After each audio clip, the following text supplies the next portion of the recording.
cold millionaire CEO ignores a street food vendor, but a fried egg with rice ends up stealing his heart. Before we start the story, tell us in the comments, what city are you watching from? And when it's over, don't forget to rate this story from 0 to 10. Enjoy! If there was a manual about cold, distant, and slightly grumpy CEOs, Henry Mitchell's face would definitely be on the cover. Owner of one of the biggest investment firms. Impeccable suits, serious look, and steady steps. Every single day, without fail, he walked down Lincoln Avenue on his way to the office, ignoring everything and everyone, including a certain stubborn girl with a food cart. "Morning, Mr. Fancy Tie," she'd shout with a smile, flipping her spatula on the griddle, making the rice dance in the hot oil.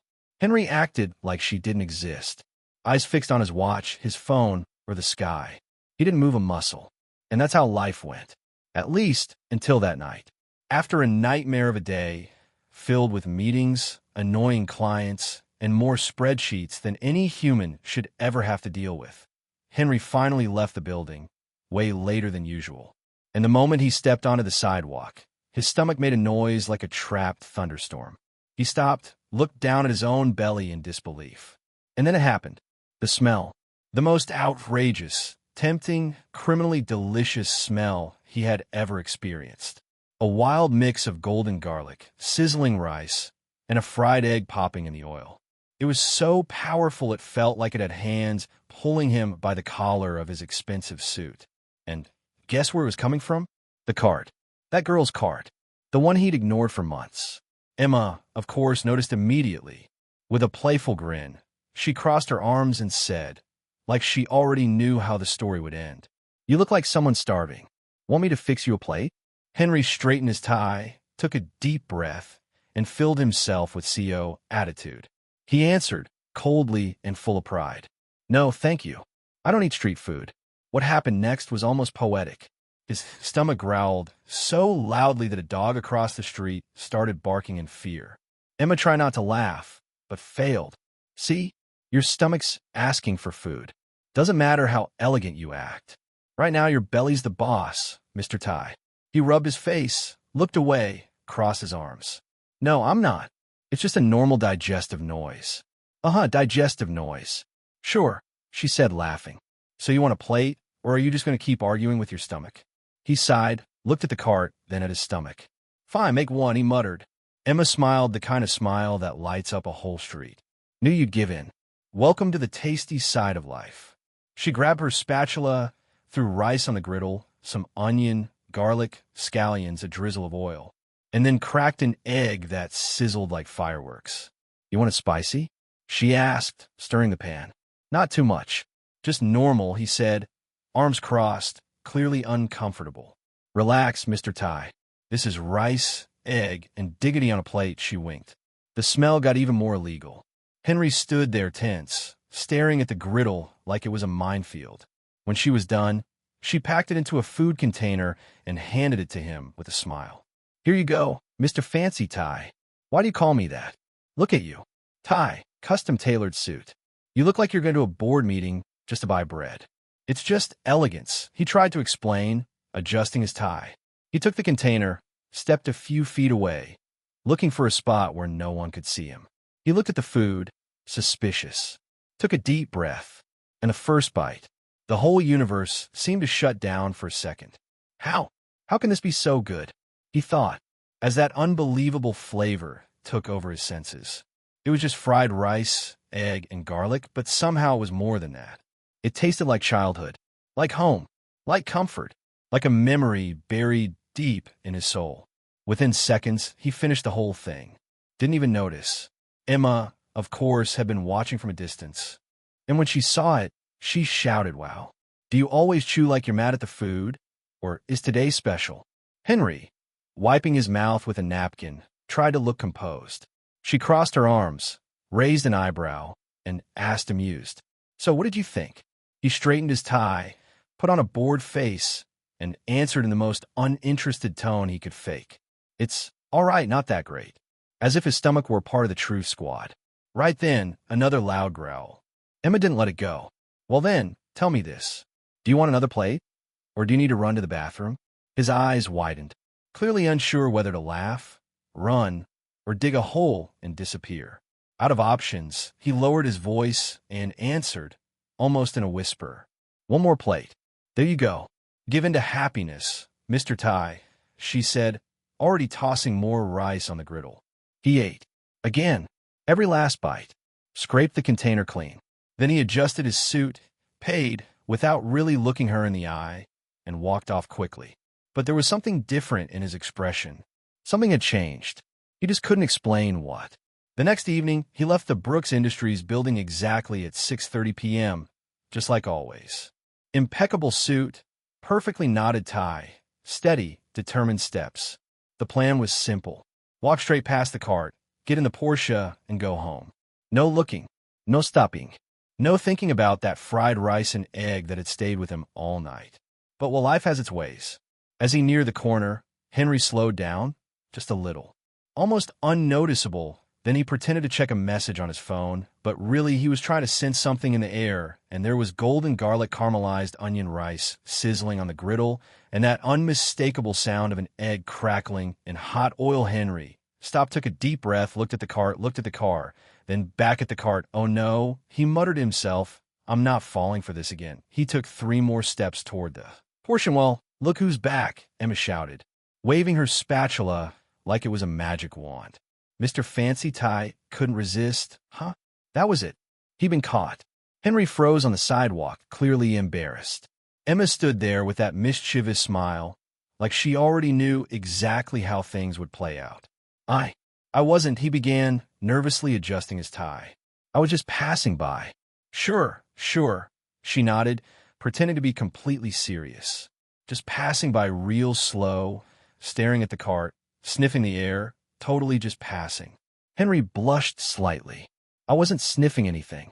"Oh no. Then why are your nostrils doing this?" She exaggeratedly mimed someone sniffing the air.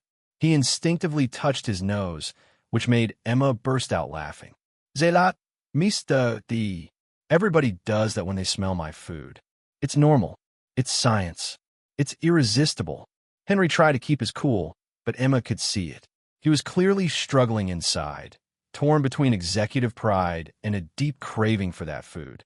"Fine," he said at last, like he was doing her a huge favor, just to confirm if it was really good. Emma clapped her hands. "There it is. You admitted you want more. I like honest customers." "It's not that I want," he protested. "It's just scientific curiosity." "Of course, scientific curiosity. Got it," she said, already tossing rice on the griddle. "So what does science want today?" "The same as yesterday." "That'll do." Emma began working her culinary magic. This time Henry didn't pretend not to be interested. He watched her every move, fascinated by the way she handled the ingredients. She drizzled a bit of oil on the griddle. It sizzled and spread perfectly.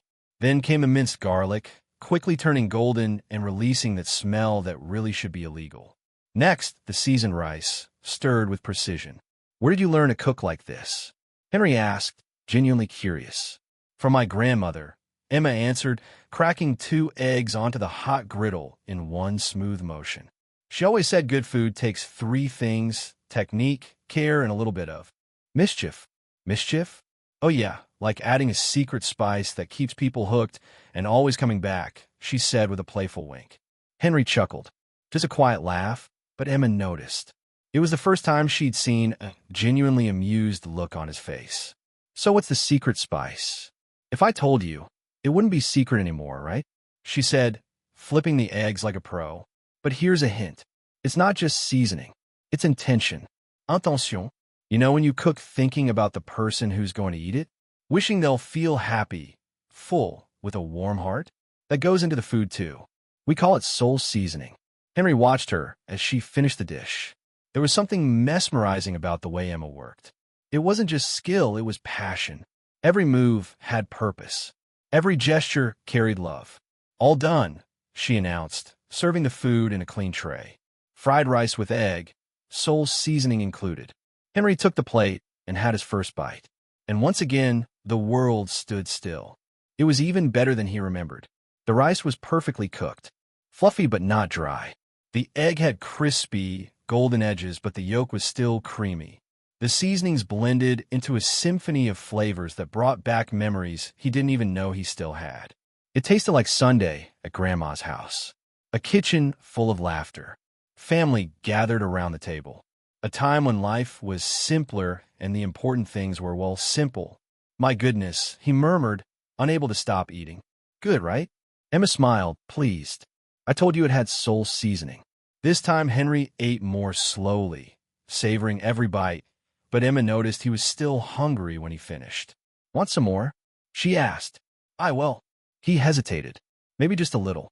Just to make sure it's still good, right? More scientific curiosity? Exactly. Emma made another plate, this time adding a few extra spices she saved for special customers. Henry ate slowly, clearly enjoying every flavor. Emma? He said after finishing. Yes. Thank you. Really, I didn't remember food could taste like this. Taste like what?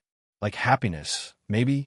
Emma smiled, and Henry felt something strange in his chest, like a frozen piece of him was starting to thaw. That's the goal, she said. Food should feed more than just your stomach. Henry paid, gave her a generous tip, and said goodbye. But this time he didn't rush off. He walked more slowly, even looked back over his shoulder and waved before getting into the car. And that's how the most unexpected habit in Henry Brooks' life began. The next day, he showed up again, and the day after, and the next, always with the same excuse, just making sure it's still good. But Emma noticed the changes. Each day, he seemed a little less tense, smiled a bit more, stayed a little longer to chat while he ate. By the second week, he started asking about her life, where she was from, how long she'd had the cart, what she liked to do in her free time.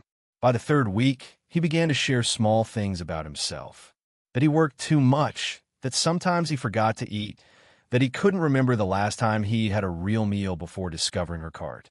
And Emma, without realizing it, was being won over too. Not just by the transformation she saw in him day after day, but by the kind and funny person starting to show behind the cold CEO mask. Henry had a dry sense of humor that made her laugh. He asked smart questions about cooking, and he always praised her food like it was the best thing he'd ever tasted. You know what's funny? Emma said one Thursday while preparing his plate. What? You came here all dressed up and serious, pretending you didn't want anything from me. Now you're here every day, smiling, chatting. Who would have thought rice and eggs could tame a CEO? Henry laughed for real this time. A warm laugh that gave Emma butterflies in her stomach. I think, he said, turning a bit serious. You didn't just tame a CEO. You tamed a man who had forgotten how good it feels to be happy. Emma stopped stirring the food for a moment and looked into his eyes. There was something different there. Something warm. Something real. Well, she said, turning back to the food to hide her nerves. If that's the case, then my mission here is complete. What mission? To prove that everyone can be happy. Sometimes all it takes is someone who believes in that. And a plate of rice and eggs made with care. Henry smiled, and Emma felt something changing between them.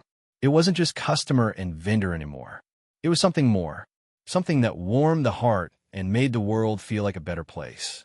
And as he ate his rice and eggs that afternoon, Emma had no idea that the mysterious man in the suit and tie was hiding secrets that would change everything. 3 weeks after their first food cart encounter, Emma knew Henry's schedule like clockwork. Every day at exactly 6:30 p.m., he appeared at the corner with that just-passing-by look, but he always stopped for his daily rice and eggs. And the funniest part? He still pretended it was just a coincidence. Hey there, Mr. Fancy Tie. Emma greeted that Thursday, already tossing rice on the griddle before he could say a word. Let me guess, just passing by to make sure it's still good? Henry laughed, adjusting his tie in that slightly awkward way Emma now found adorable. You know me too, while he admitted, but today I swear I really was just passing by, sure, and I'm the Queen of England, she replied, cracking 2 eggs onto the griddle. Your nostrils have been flaring for 5 minutes, Henry. Just admit you're hooked on my food. Hooked is a bit strong. Dependent better, Emma laughed, stirring the golden garlic that was starting to release that same criminally good smell as always. You know what I find funny? She said, flipping the egg with a graceful move that had been hypnotizing Henry for weeks. Every day you come here in a suit and tie, shiny shoes. You must do pretty well at your job, right? What do you do there? Henry almost choked on his own saliva. It was the question he dreaded most. How could he explain that he wasn't just an employee, but the owner of that entire 40-story company? How could he say he had more money in the bank than most people would see in a lifetime? He stammered, searching for an answer that wasn't a full lie, but also not the whole explosive truth. I'm just a regular employee, trying to build something in life, you know? What kind of employee? Office work, he answered quickly. Paperwork, boring meetings, that kind of thing. Nothing exciting. Emma stopped stirring and looked at him with a playful expression. Really? Because you look more like someone who gives orders than someone who follows them. Henry's heart skipped a beat. Had she figured him out? What do you mean? I don't know. You have that leadership posture. Shoulders straight, chin up, the way you talk.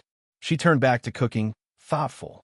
My grandma used to say you can tell a lot about a person by the way they carry themselves. And what does my posture say about me? Henry asked, genuinely curious.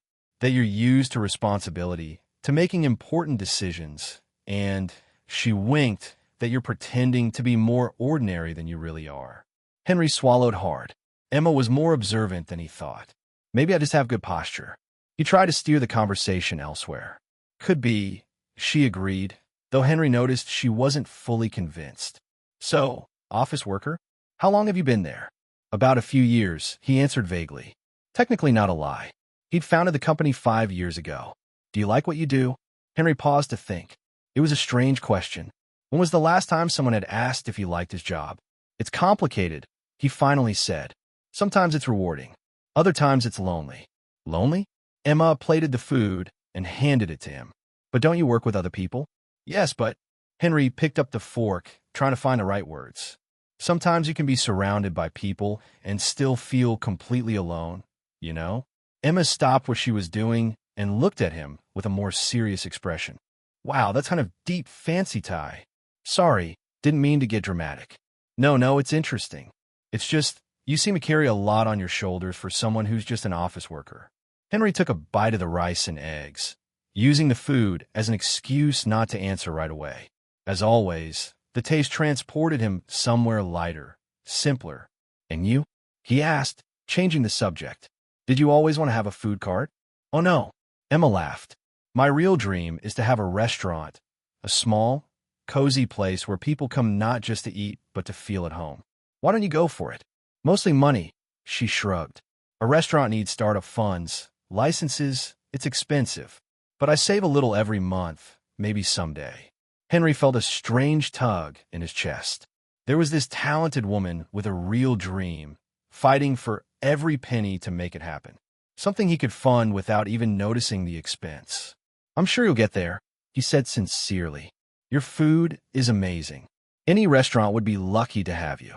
Emma blushed a little. Thanks, really. Sometimes you need to hear that from someone. Hear what? That your dreams make sense. That they're not silly. They were quiet for a moment, Henry eating and Emma tidying up her tools. But it wasn't an awkward silence. It was warm. Can I ask you something? Emma finally said, Sure. Why do you always eat alone? I never see you with friends, family, a girlfriend. Henry almost choked. I don't have a girlfriend, he answered quickly. Why not? Handsome guy, well-dressed, polite, she ticked off her fingers. You must have a line of admirers. It's not that simple. Why not? Henry thought about how to explain it without sounding pathetic. How could he say that most women who showed interest in him were more into his bank account than the person? It's hard to know if people like you for who you are or for what you represent. Emma frowned. What you represent? You're an office worker, Henry, not the president. He let out a bitter laugh. Sometimes people get the wrong idea because of how you look, how you dress. They imagine things that aren't true. Like what? That you have more money than you really do. That your life is glamorous. That you can offer a lifestyle that, well, maybe you can't. Emma studied him for a moment. You know what I think? What? I think you're running from the wrong people and forgetting they're the right ones. What do you mean? If someone only cares about your money or status, then they're not worth it. But there are people who care about character, kindness, a good sense of humor, she smiled, and the cute way someone eats rice and eggs. Henry laughed for real. Goo, you make this super focused face like it's the most important thing in the world. It's kind of adorable. Adorable, he repeated, surprised completely. They looked at each other for a moment that lasted a bit too long. Henry felt something stir in his chest, something warm and unfamiliar. Emma? Yes. Thank you. For what? For seeing past the tie. Emma smiled, and Henry felt himself falling in love. Not just with the food, but with the amazing woman who made it. The woman who saw him as a person, not a title or a bank balance. And right then, he made a risky decision. He would keep being just Henry, the office worker, the simple man trying to build something in life. Because for the first time in years, someone was falling for who he truly was beneath all the success and money. And he wasn't ready to lose that, even if it meant living the biggest lie of his life. It was a quieter Friday when Henry arrived at the cart and saw Emma organizing some old photos in a small shoebox. She smiled when she saw him, but there was something different in her eyes, a mix of nostalgia and pride. Look who's here, my most punctual customer. She teased, quickly putting the photos away. The usual? Always, Henry confirmed, curious about the pictures. Can I ask what those photos were? Emma hesitated for a second, then smiled and pulled out one of the photos. My sister Sophia. She's 16 and the smartest person I know. Henry looked at the photo, a smiling girl holding a school diploma. She's beautiful. She looks like you. She's much better than me, Emma said with genuine pride. Top of her class. Wants to be a doctor. She's in her last year of high school and already dreaming of med school.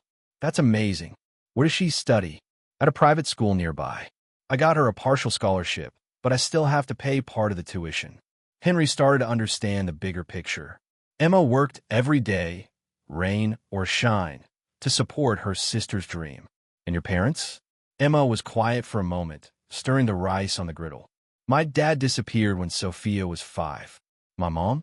She passed away 3 years ago. Emma, I'm sorry. Thank you, she smiled sadly. It was a tough time. I was 19. Sophia was 13. Suddenly I became a mom, a dad, a sister. All at once. Henry felt a tightness in his chest. While he was building a business empire, Emma was raising a child on her own. How did you do it? I mean, you were so young to take on so much. Oh, it was intense, Emma said, cracking eggs on the griddle. The familiar sound echoing on the corner. At first, I worked 3 jobs. Cleaning in the morning, retail in the afternoon, and at night, I made cakes to sell. 3 jobs? Yep. I slept maybe 4 hours a night, if that. But Sophia needed me, you know. She couldn't fall behind in school.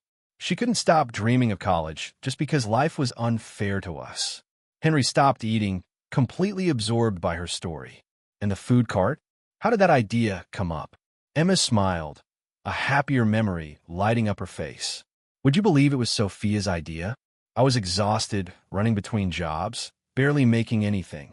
One day I came home crying because I lost a job at the store. Sophia saw me there, a mess, and said, Emma, you cook better than any restaurant in this city. Why don't you sell your food? And you believed her? At first, no. It seemed impossible. But then she showed me some YouTube videos of people who started with food carts and now have famous restaurants. She convinced me. Emma flipped the eggs with that same precision Henry already admired. We used our savings, which weren't much, bought this used cart, and started selling in front of her school on weekends. That first day, we only sold 2 plates. And now I sell about 50 plates a day. I was able to quit my other jobs and focus only on this. Sophie is staying on top of her schoolwork. We can pay the rent, and there's even a little left to save for the restaurant dream. Henry finished his plate in silence, taking in everything he had just heard. Here was a woman who had turned tragedy into determination, hardship into opportunity. While he spent his days in endless meetings discussing investments that didn't really affect his life, Emma was building something real, something that mattered. You're amazing, Emma, he said, genuinely moved. Oh, come on, she laughed, a little embarrassed. I just did what anyone would do. No, that's not true. A lot of people would have given up. But you didn't. You kept going, and look how far you've come. I still have a long way to go. But thank you. Sometimes it's nice to hear that. Henry looked at Emma. Really looked. He saw the calloused hand from so much work. He saw the tiredness hidden in her smile. He saw the quiet strength of someone who never had a choice but to be strong, and suddenly his own life felt empty. He had everything money could buy, But what Emma had: purpose, real connection, the satisfaction of knowing every day's work meant something that he didn't have. Emma, yes. Have you ever thought about expanding? I mean, your food is incredible. You could. Slow down, Mr. Fancy Tie. She laughed. First, I want to make sure Sophia finishes school. Then we'll see what the future holds. Henry paid for his meal, left a generous tip as always, and said goodbye. But instead of heading straight to his car, he decided to walk a bit to think about everything he had just heard. And that's when he saw it. Posted on a street pole at the corner was a colorful flyer that caught his eye. National Street Food Competition. Show your talent. Prize $50,000 in culinary consulting. Sign up by April 15th. Henry stopped and read the flyer twice. $50,000. Culinary consulting. It was exactly what Emma needed to make her dream of a restaurant come true. He looked back toward the cart, where Emma was still working, wearing that smile that seemed to light up the whole block. An idea started forming in his mind, an idea that could change everything for her. Henry took a photo of the flyer with his phone and smiled. Maybe it was time to give back a little of the happiness Emma had brought into his life. The next day, Henry arrived at the cart. With a different kind of energy, Emma noticed right away. He looked excited, like he had just discovered something worth sharing.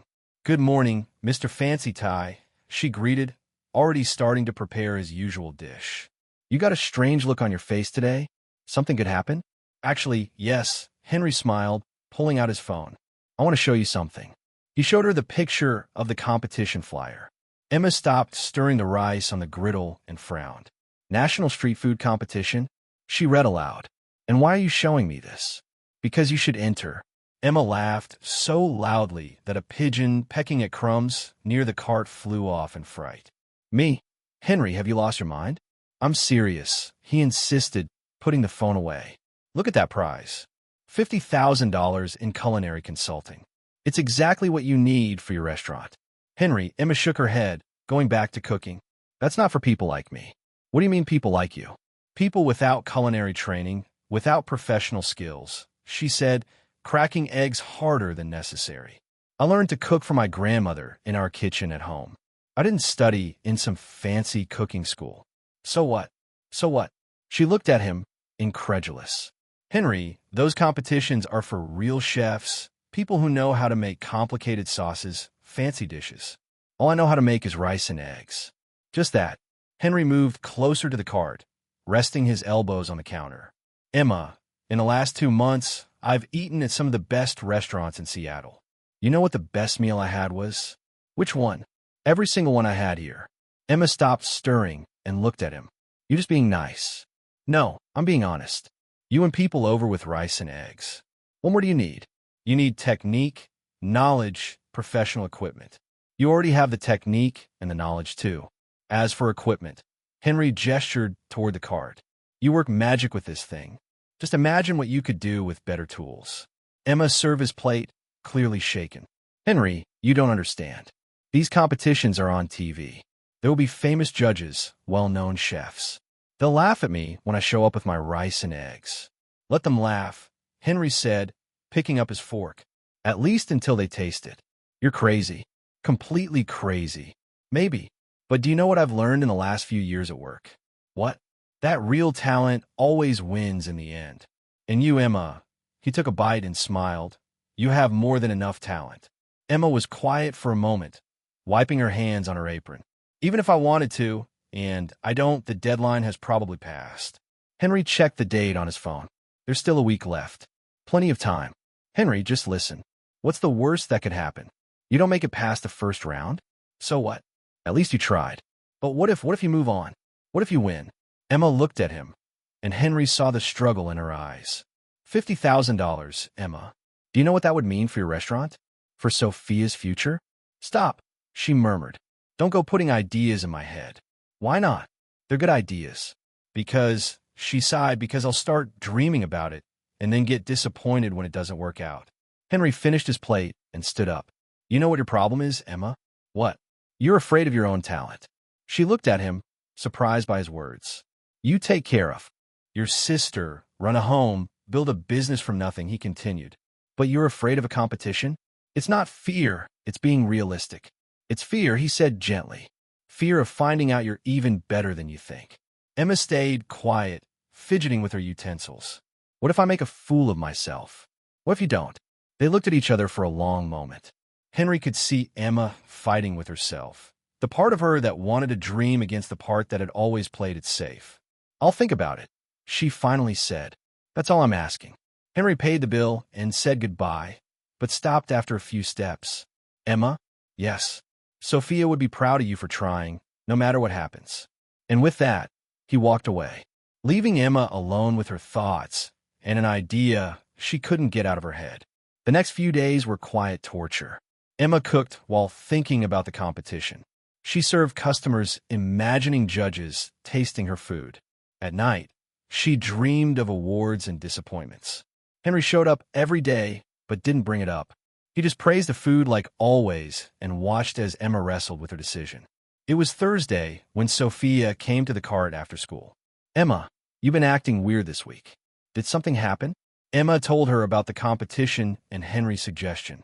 Sophia listened silently, then smiled. Are you going to sign up? I don't know. It's risky. You know what Mom used to say? What? That the biggest risk is not taking any risk at all. On Friday, the last day for sign-ups, Emma arrived early at the cart. She spent the whole morning cooking and thinking. When Henry came for lunch, she was visibly nervous. I've decided, she said as soon as she saw him. And? I'm going to sign up, but if I end up looking ridiculous, it's your fault. Henry grinned from ear to ear. I'll take full responsibility. That afternoon, 15 minutes before the final deadline, Emma submitted her application online. Her hands were shaking, she was sweating, but she was determined. And when she hit the submit button, she felt like her life had taken a whole new direction. For better or worse, only time would tell. 2 weeks after sending the application, Emma got an email that made her scream with joy in the middle of the street. She had been selected for the interview round of the National Street Food Competition. Henry, Henry, she yelled when she saw him walking up to the cart that afternoon. I made it. I passed to the next round. I knew it. He smiled, truly happy. When's the interview? Tomorrow. I have to bring a dish for the judges to try. She was clearly nervous, stirring pans that didn't need stirring. I am terrified. It's going to be fine. Just take your rice and eggs. Do you really think so? I'm sure of it. The next day, Emma arrived at the Seattle Convention Center carrying a thermal container and a heart racing a mile a minute. The place was full of participants with professional equipment, chef uniforms, and dishes that looked like works of art. She felt like a fish out of water. The interview was held in a large room with a table where 3 judges were waiting: TV chef Amanda Sterling, food critic Robert Chun, and the famous French chef Julien Moreau. Julien Moreau was a legend. He had restaurants in Paris, New York, and Los Angeles, 3 Michelin stars, TV shows, cookbooks that were bestsellers all over the world, and an arrogance that could be felt from across the room. Next, the assistant called out. Emma walked in, trying to look more confident than she felt. Good morning, she said, placing the food container on the table. Name? Asked Amanda Sterling, checking her clipboard. Emma Martinez. And what did you bring us today? Asked Robertson kindly. Emma took a deep breath. Fried rice with egg. The silence that followed was deafening. Julien Moreau raised his eyebrows and exchanged looks with the other judges. Then he let out a small laugh that made Emma shrink inside. Rice with egg, he repeated, his French accent thick with disdain. Even a child can make that. Emma felt her face. Get hot. I know it looks simple, but... Looks? Ma chérie, it doesn't look simple. It is simple, Julianne interrupted, not even bothering to taste it. This is a national competition. The other contestants brought elaborate dishes, complex techniques, artistic presentation, and you bring rice and egg? Isn't flavor what matters most? Emma tried to defend herself, but her voice came out weaker than she intended. Flavor? Julian laughed again. My dear, anyone who can hold a pan can make rice with egg. Where is the innovation, the technique, the creativity? Amanda Sterling picked up a fork and tasted a small bite. Her expression softened slightly. Actually, it tastes pretty good. Of course it tastes good. Julian cut her off. It's rice and egg. There's salt, there's fat. This isn't about tasting good. It's about taking food to an artistic level. Robertson also took a bite and nodded approvingly. There's something special in this dish. The seasoning is really well balanced. You're both being far too generous. Julian waved off his colleagues' opinions. This competition is for serious chefs, not for people making home cooking. Emma felt tears burning in her eyes. My grandfather used to say that good food comes from the heart. She tried one last time. I doubt your grandfather was a professional chef, Julianne replied coldly. Let me give you some advice, ma petite. Go back to your little street cart and leave serious cooking to the professionals. Emma picked up her food container with trembling hands. Thank you for your time, she murmured and left the room as quickly as she could. In the hallway, she leaned against the wall and took a deep breath, trying not to cry. Julianne was right. What had she been thinking? Competing with real chefs using her simple rice and egg? Emma? She turned and saw Henry walking toward her. What are you doing here? She asked, surprised. I came to support you. How'd it go? Emma couldn't hold back the tears anymore. It was a disaster. You were wrong, Henry. I never should have come. What happened? One of the judges, Julian Morrow, he humiliated my dish in front of everyone. Said rice and egg is something even a kid can make, that I should go back to my little cart and leave serious food to real chefs. Henry felt a wave of anger rise in his chest. He said that? He did. And you know what's worse? He's right. What was I thinking? That I'd show up with my little dish and impress everybody. Henry gently held her shoulders. Listen to me, Emma. You want to know what I think of this Julian Moreau guy? What? I think he forgot the most important thing about food, which is that it should touch people's hearts, not just try to impress them. Emma wiped her tears with the back of her hand. But he's right. Rice and egg is too simple. Sometimes the simplest dish has the truest flavor, Henry said, looking into her eyes. Do you think I've come back to your cart every day for months because I'm trying to impress someone? I come back because your food makes me feel at home. But that's not enough in a competition. Says who? Emma, how many times have you seen someone cry over a fancy gourmet dish? Never, I guess. Exactly. But I've seen people cry over their grandma's food, simple food, made with love. He smiled. Your problem isn't the dish. It's that you're trying to be something you're not. What do you mean? You're trying to be a French chef when you should be Emma Martinez, the one who makes the best rice and egg in Seattle. Emma let out a small laugh through her tears. You really think my rice and egg is special? Emma, if I could eat just one thing for the rest of my life, it would be your rice and egg. You're exaggerating. I'm not exaggerating. Last week I dreamed about your rice and egg. I wake up thinking about it. It's pathetic, but it's true. Emma laughed for real this time. You dream about food? What kind of dream is that? The kind where I wake up with my mouth watering, Henry said, blushing slightly. One time, I dreamed you opened a restaurant and I was the only customer. And what was the restaurant? Like? There was just one table, one dish on the menu, and I was the happiest man in the world. Emma looked at him, feeling something warm in her chest. Henry? Yes. Thank you for believing in me, even when I don't believe in myself. Always. They looked at each other for a moment, and Emma felt that maybe, just maybe, she should try one more time. Julian Moreau might have his Michelin stars, but she had something he would never have, soul seasoning, and that, she was starting to realize, was worth much more. After the conversation with Henry in the hallway, Emma felt a strange kind of courage growing in her chest. Maybe it was anger, maybe it was stubbornness, or maybe it was just the need to prove that arrogant French chef completely wrong. You know what? She said, fixing her hair. I'm going back in there. You are? I am. And I'm going to make that Julian whatever Moreau eat his words. Literally. Henry smiled. That's what I like to hear. Emma knocked on the interview room door and walked in without waiting for an answer. Excuse me, she said, placing her food container back on the table. I forgot to mention something. Julian rolled his eyes. Ma chérie, we already said. Did you taste it? Emma interrupted him. Excuse me? I asked if you tasted my food before saying it was too simple. Julian blinked, clearly not expecting that. I don't need to taste it to know that.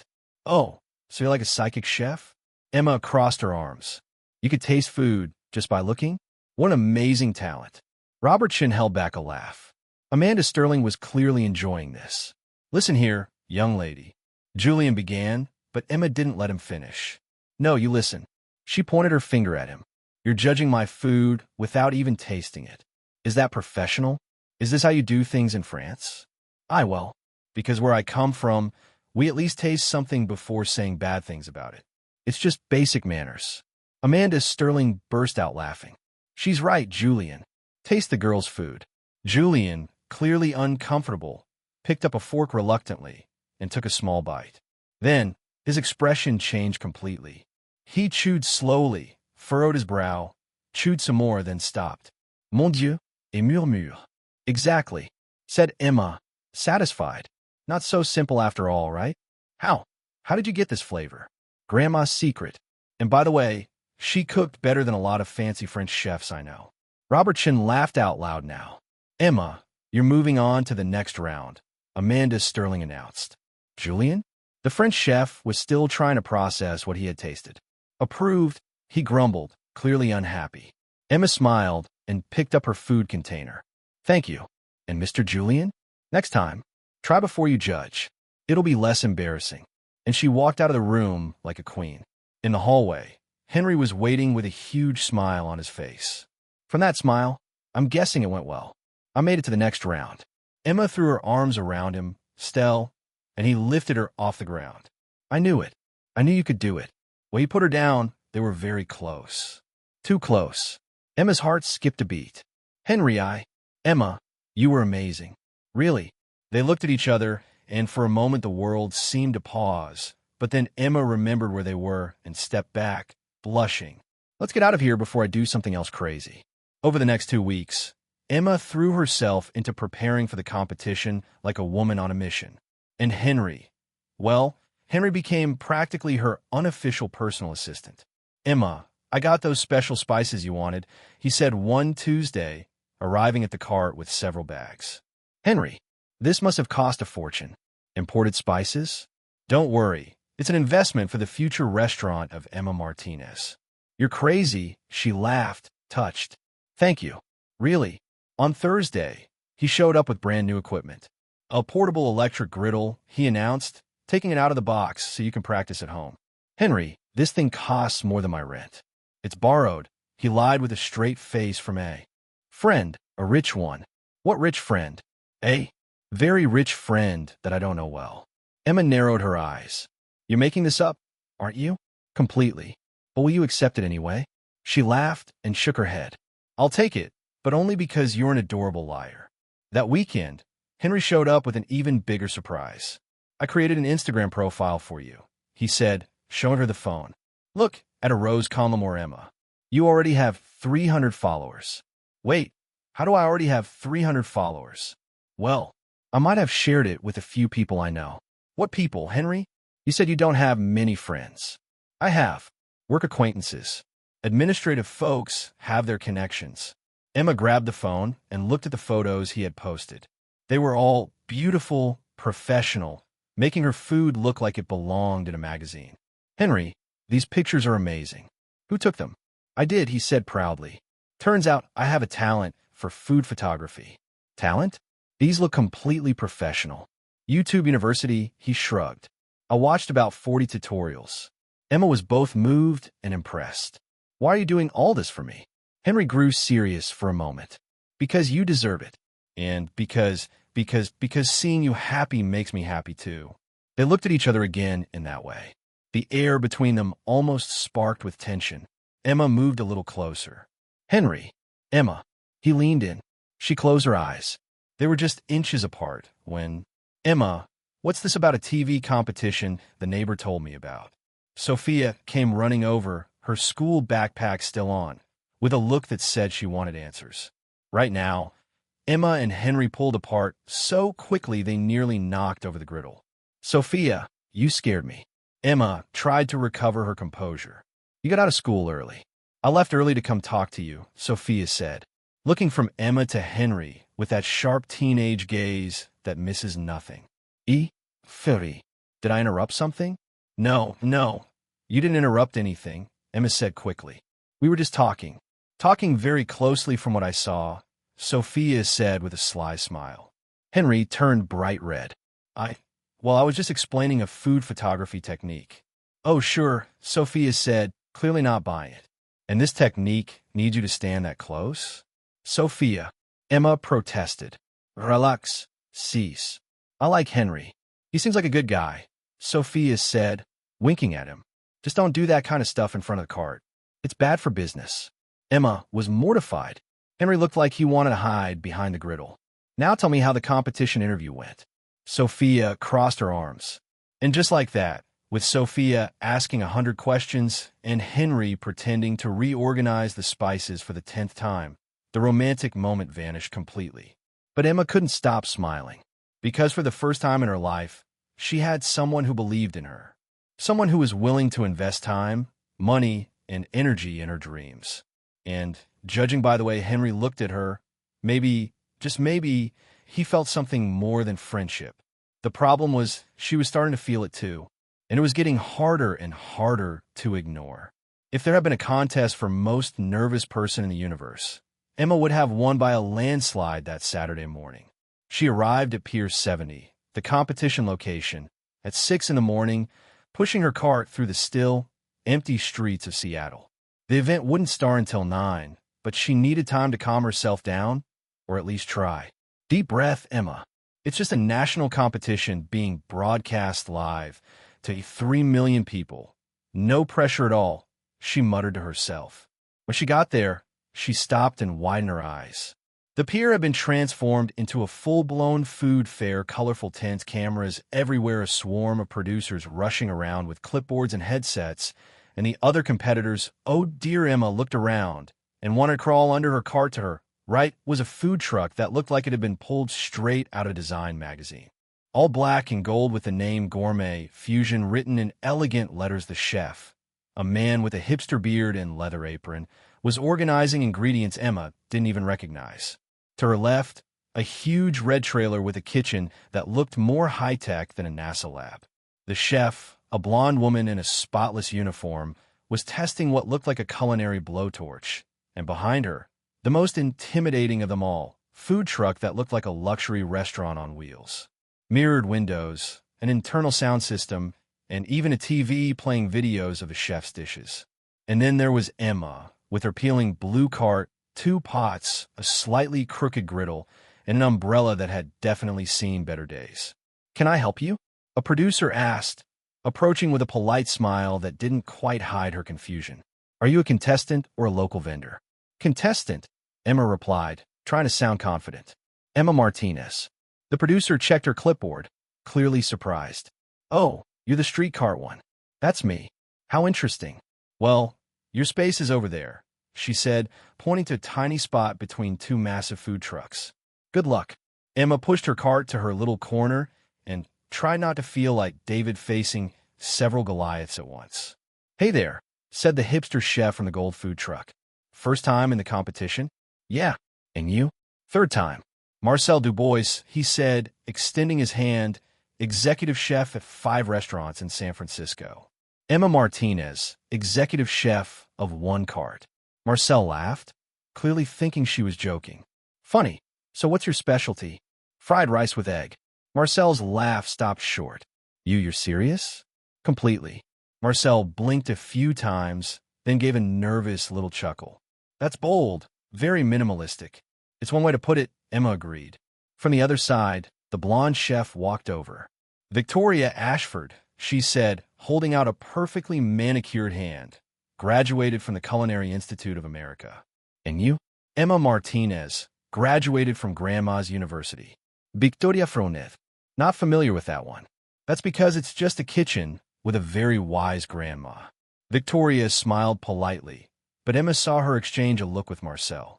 At exactly 9 a.m., the cameras started rolling and the host, a tall man with a made-for-TV smile, kicked off the show. Welcome to the National Street Food Competition. Today, 10 talented chefs will compete for the grand prize of $50,000. The crowd of spectators cheered. Emma gave a small wave, feeling completely out of place. Chefs, you have 2 hours to prepare your best dishes. Your time starts now. And that's when chaos broke out. Marcel fired up equipment that sounded louder than a jet engine.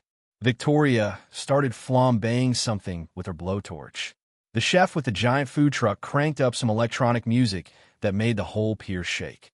And Emma tried to light her stove. Tried once. Nothing. Tried twice. Still nothing. On the third try, a tiny spark, and then nothing again. No, no, no, she muttered, turning the knob desperately. The stove was completely dead. Emma felt panic rise in her throat. Around her, the other competitors were already cooking like their lives depended on it. The clock showed 1 hour and 55 minutes. Everything okay over there, Emma? The host shouted, approaching with the cameras. All good, she lied, still struggling with the burner. Just warming up the equipment. Such dedication. Emma's taking her time to make sure everything is just right. The cameras moved on, but Emma knew she couldn't fake it much longer. She tried again, tapped the burner, silently begged, but nothing worked. Sorry, Grandma, she whispered, tears of frustration welling up in her eyes. Looks like this isn't going to happen. She was just about to raise her hand and give up when she heard a familiar voice shouting from beyond the security barrier. Emma, don't give up. I brought back up. It was Henry, and he was carrying what looked like a spare gas tank. Emma had never been so happy to see someone in her entire life. The problem was, how would he get to her? The competition area was restricted. Only contestants and production staff were allowed inside. But apparently, Henry had thought of that too, because the next thing she knew, he was sprinting toward the security barrier like an Olympic pole vaulter. Sir, stop, the security guards yelled. But Henry had already jumped the fence with a speed no one expected from a guy in a suit. Food emergency, he shouted, running toward Emma's cart with the tank in his hands. Culinary rescue in progress. The crowd burst into laughter and applause. The cameras chased after him. The host didn't know whether to laugh or call security. Henry, are you out of your mind? Emma asked, but she was smiling. Totally, he answered, already hooking up the new tank. But I wasn't going to let you quit because of a stubborn stove. In just a few minutes, Henry had swapped the tank and fixed the connection. The burner came back to life with a perfect blue flame. It works, Emma shouted, hugging Henry right in front of everyone. The crowd went wild. The host decided to just go with it. And that, folks, is how you pull off a culinary rescue. Henry, do you have experience with kitchen equipment maintenance? I've got experience making sure Emma doesn't give up on her dreams, Henry replied, still wrapped in Emma's emotional hug. And with that, he jumped back over the barrier and was escorted out by security. But not before shouting, "Go, Emma. Show them the power of egg fried rice." Emma wiped her tears, lit the burner, and smiled at the cameras. After the most epic culinary rescue in the history of cooking competitions, Emma had 1 hour and 40 minutes on the clock and a level of determination that could move mountains or at least make the best egg fried rice in the universe. "Let's do this, Grandma," she whispered, lighting the fresh burner. "Time to show these chefs that soul seasoning isn't something you learn in school." The perfect blue flame roared to life, and Emma felt like her grandmother's spirit was right there, guiding her hands. Across the competition area, Julien Moreau had completely stopped what he was doing. He was watching Emma with an expression that hovered between disbelief and curiosity. "Chef Julien?" his assistant asked. "Aren't you finishing the beurre blanc sauce?" Julien murmured, eyes still locked on Emma. "I'm observing an interesting technique." Which, of course, wasn't true. Emma was literally just heating oil on a griddle. But there was something about the way she moved, a quiet confidence that was completely different from her earlier nerves. Emma began her cooking dance. First came the garlic, finely chopped, golden, and fragrant. The smell drifted through the air, and even the other competitors started sniffing around. "What does that smell?" Victoria asked, pausing her modern art-level vegetable sculpture. "Garlic," Marcel answered, stopping in the middle of plating his tuna carpaccio with caviar. "Garlic? Just garlic? How can it be so strong?" Meanwhile, Emma added the onions, sliced thin, slowly caramelizing. She stirred with a grace that felt like a dance, every move precise yet natural. Julien moved closer, pretending to check his own ingredients. "Impossible," he muttered. "She's making fried rice." Yep, chef, his assistant said. Very basic. No, look how she controls the heat, the timing. Julian stopped himself, realizing he was praising the technique he had mocked earlier. Emma tossed the rice onto the griddle. Not just any rice. This was rice she had cooked the night before and chilled, giving it the perfect texture for frying. Each grain stayed separate, dancing on the hot surface. Oh my goodness, someone in the crowd shouted. Look at that rice jump. The host approached with the cameras. Emma, can you walk us through your technique? It's simple, she said, still stirring. The rice needs to be cold, the griddle nice and hot. And you have to stir with love, not with hurry. Stir with love? Every grain matters. If you mistreat one, the others get sad. In the crowd, Henry was still being held back by two security guards, but he was shouting words of encouragement. That's it, Emma. Show them what happy rice can do. Sir, you need to stay quiet, said one of the guards. Impossible. My friend is making history. Emma heard him and smiled, not missing a beat. She added a drizzle of soy sauce. Then, fresh scallions, chopped at the last second to keep their bright green color. And then the big moment, the eggs. She made a well in the center of the rice, like a little crater. She cracked 2 eggs right into it, their golden yolks spreading like tiny suns.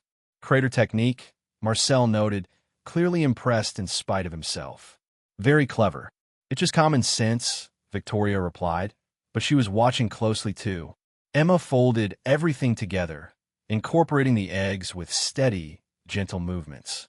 The result was a golden, creamy mixture that smelled like comfort and happiness. 15 minutes left, the host announced. Emma was perfectly on time.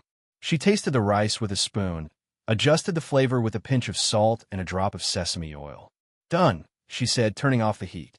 Around her, the other competitors were in full panic mode. Marcel was trying to plate 3 dishes at once. Victoria was flambeing something that looked dangerously close to setting her food truck on fire.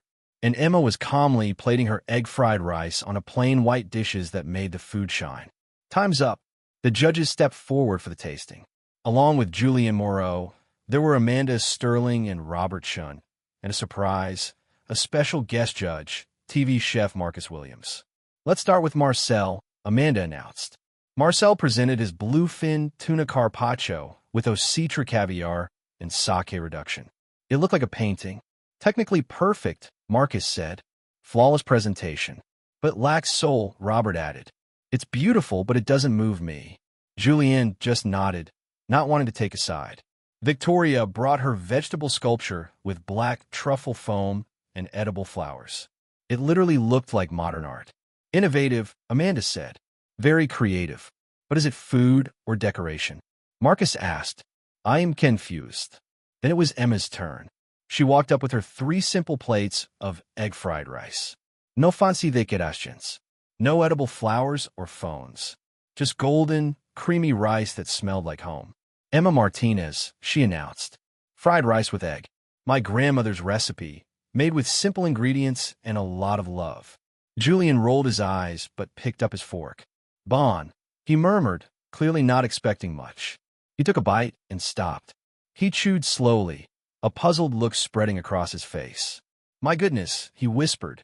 Amanda tasted it too, and her eyes went wide. My goodness, this is surprisingly emotional, Robert added, visibly moved. How could something so simple feel so deep? Marcus took a bite and stayed silent for a long moment. Emma, he finally said, how old are you? 24. And how long have you been cooking? Since I was tall enough to stand on a stool in Grandma's kitchen. This isn't just food. It's memory. It's feeling. It's love. Amanda said, wiping a tear from the corner of her eye. I can feel the love in this dish. Julian kept chewing in silence, his expression growing more surprised. Julian? Amanda asked. What do you think? The French chef looked at Emma, then at the plate, then back at Emma.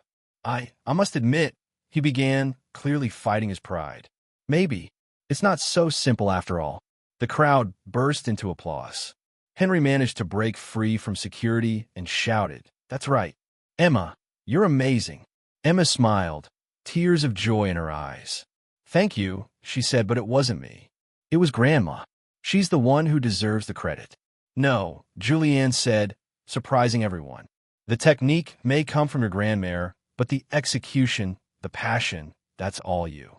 And for the first time since meeting the arrogant French chef, Emma saw something like respect in his eyes. The audience cheered. The cameras captured every moment.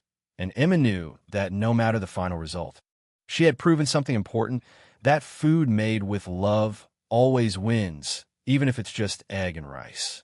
The moment to announce the winner had arrived, and the tension at Pier 70 was so thick you could cut it with a chef's knife. Emma stood beside the other competitors, trying to look calm, but inside, she was a bundle of nerves. Marcel was adjusting his hipster beard over and over. Victoria was checking her reflection on her phone for the 5th time in a minute. And the chef from a giant food truck was doing breathing exercises that looked like training for deep-sea diving. And now, the moment everyone's been waiting for, the host announced, drawing it out like he was revealing the secret of the universe. The winner of the National Street Food Competition is the pause felt eternal. Emma held her breath. Emma Martinez. The world exploded. The crowd went wild. The cameras rushed in to catch the shot. Golden confetti started falling from the sky like magic rain. Emma stood frozen for a full 3 seconds, not believing what she had just heard. Me? She shouted, pointing to herself. Are you sure? Absolutely. The host said, laughing. You are officially the National Street Food Champion. Emma started jumping in place like a kid who just got her dream Christmas gift. I can't believe it. I can't believe it. I can't believe it. In the middle of the crowd, Henry was screaming louder than anyone. That's my friend. I knew her before she was famous. Security didn't even try to stop him anymore. Amanda Sterling came forward with a giant check, TV show style, and a bouquet of flowers. Emma, congratulations, $50,000 and a full culinary consulting package to help you open your dream restaurant. Emma took the check and started crying. Grandma, we did it, she sobbed, looking up at the sky. So how does it feel to be the girl who won a national competition with just rice and eggs? A reporter asked, shoving a microphone in her face. I feel like I could fly.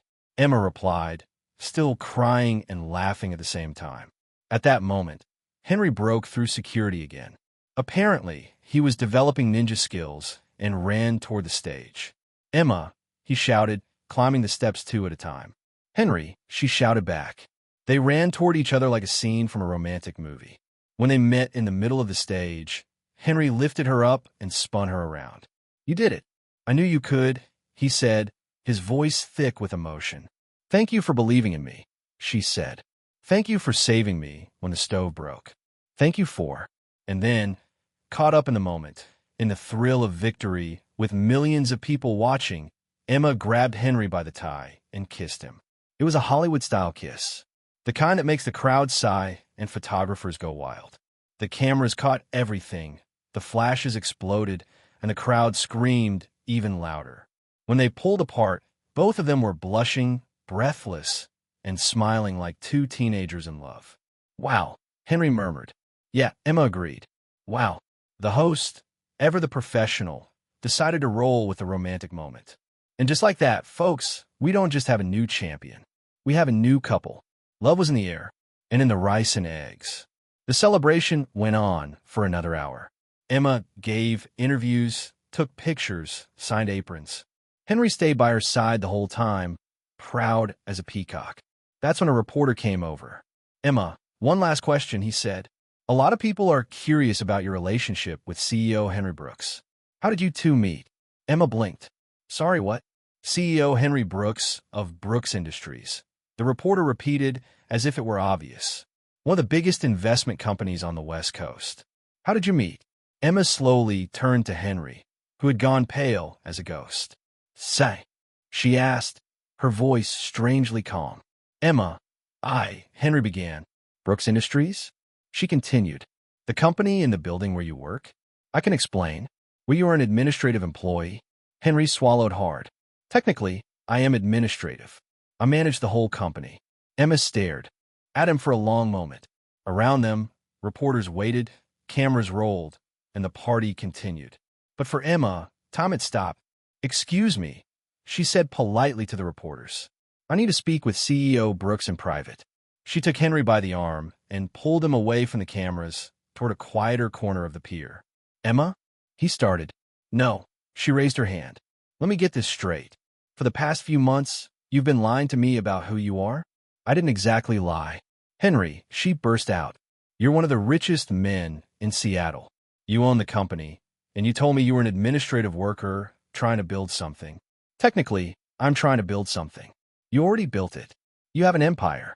Henry ran a hand through his hair, clearly desperate. Emma, listen. I wanted you to know me for who I really am, not for what I have. But you lied about who you are. No, I just left out a few details about my financial situation. A few details? Emma laughed bitterly. Henry, you're a millionaire. That's not a few details, that's your whole life. My whole life changed when I met you, he protested. For the first time, someone liked me for who I am, not for what I can give. But you didn't give me the chance to figure that out for myself. Tears started to roll down her face. You decided for me that I was after your money. No, I never thought that. Then why lie? Why pretend to be someone else? Henry stood in silence, not knowing how to explain years of shallow relationships with people who only saw him as a bank account. Emma, you have to understand, every woman who ever got close to me only wanted. I'm not every woman, she shouted. I'm me, and you never gave me a chance to prove that. But you did prove it. You fell in love with me thinking I was broke. I fell in love with someone who doesn't exist.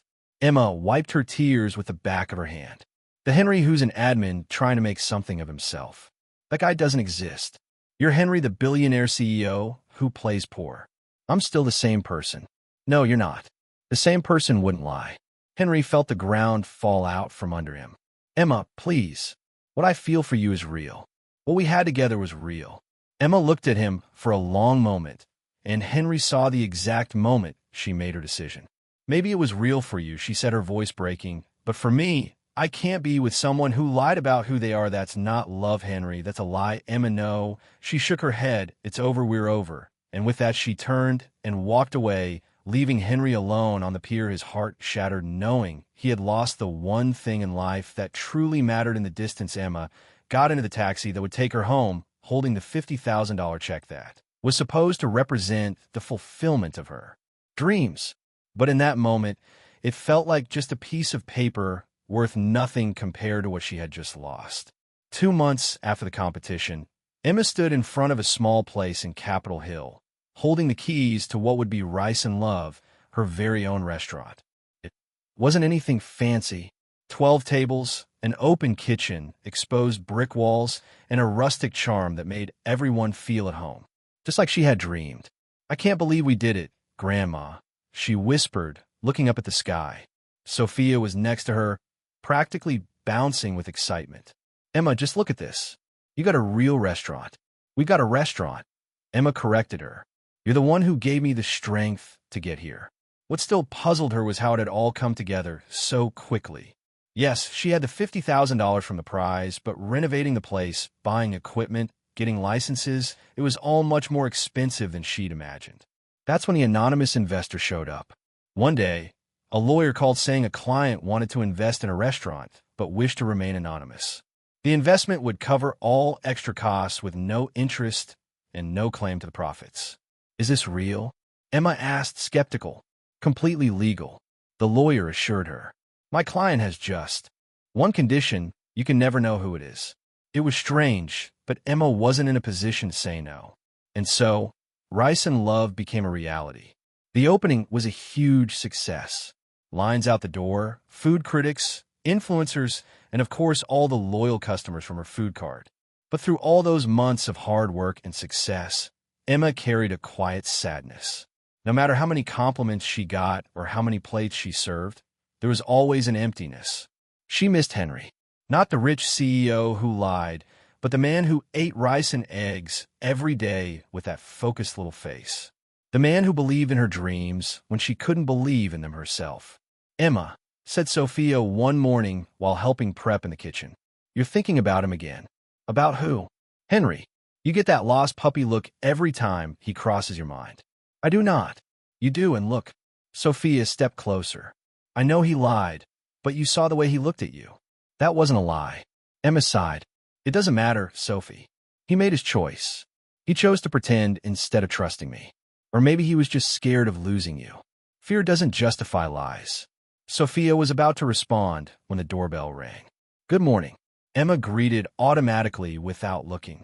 Welcome to Rice and Love. Hi, said a familiar, nervous voice. Are you looking for a dishwasher? Emma turned and nearly dropped the pot she was holding. It was Henry, but not Henry the CEO in a perfect suit. This Henry wore jeans, a simple t-shirt, and a shy smile she hadn't seen in months. Henry, she whispered. Emma. The place looks amazing. Sophia looked between them and decided she urgently needed to check on something in the back. I'll just go check. Important stuff, she said, disappearing into the kitchen. Emma stood still, unsure of what to say. What are you doing here? Looking for a job, he answered with that half-smile that used to completely disarm her. I heard you might need help in the kitchen. Henry, I work cheap, and I'm really good at washing dishes. Emma crossed her arms. You don't have to hide again. Henry sighed and stepped closer to the counter. I'm not hiding. I'm being honest for the first time in a long time. Honest about what? About the fact that the last 6 months have been the worst of my life, he said, placing his hands on the counter. About how I wake up every day thinking about your rice and eggs. About how I've dreamed of you every single night. Emma felt her heart race, but kept a serious face. And about how I found out who your mysterious anonymous investor is. Emma's blood ran cold. What do you mean? Emma, I'm your anonymous investor. Her eyes widened. You, me. And before you get angry, let me explain. He raised his hands in surrender. I couldn't let you give up on your dream because of money. Not after seeing how you shined in that competition. Henry, I know you don't want anything to do with me. I know I messed everything up, but I never stopped cheering for you, even from afar. Emma looked at him for a long moment. You invested in my restaurant. I invested in your talent, in your dream, in you. Why? Henry took a deep breath. Because if I lied before, it was out of fear. Fear of not being enough for you. Fear that once you found out who I really was, you'd walk away. But if I'm here now, it's because what I feel is real. It always was. Emma felt tears starting to form in her eyes. Henry, Emma, I don't want to be a CEO for you. I don't want to be rich for you. I just want to be the man who loves the way you cook, who believes in your dreams, and who would do anything to see you happy. Even if that means washing dishes, especially if that means washing dishes by your side. Emma looked at him for what felt like forever. Then a small smile appeared at the corner of her mouth. Then prove it, she said, and this time, no pretending. No pretending, he agreed. No lies. And starting as a dishwasher for real, Henry laughed. Deal. But can I ask for a raise later on? We'll see what kind of employee you are first. They looked at each other and laughed. And then Henry leaned over the counter and kissed her. It was a sweet, honest kiss, full of forgiveness and new beginnings. When they pulled apart, Sophia appeared, clapping her hands. Finally, you two are more stubborn than mules. 3 months later, on what seemed like an ordinary Thursday night, Henry showed up at the restaurant with a bouquet of flowers and a mysterious smile. What's this? Emma asked, a little suspicious. Can you close the restaurant a little early today? Why have a surprise? An hour later, Rice and Love had been transformed into a romantic version of itself. Candles, rose petals, soft music, and only one table in the center. Henry, what did you do? He guided her to the table, where there were 2 plates of the famous rice and eggs. Emma Martinez, he said, kneeling beside the table. You taught me that the simplest ingredients can create the most extraordinary flavors. Emma put her hands over her mouth. You taught me that real love doesn't need pretending or lies. It just needs to be real. He pulled a small box from his pocket. Will you marry me? And before you answer, I promise I won't wash the dishes anymore once we're married. Emma laughed through her tears. Only if you promise to keep eating my rice and eggs every day. Forever. Then yes. 6 months later, on a beautiful beach in Maui, Emma walked toward a small altar set up in the sand, wearing a simple dress and the brightest smile in the world. Henry waited in a tuxedo, tears of happiness in his eyes.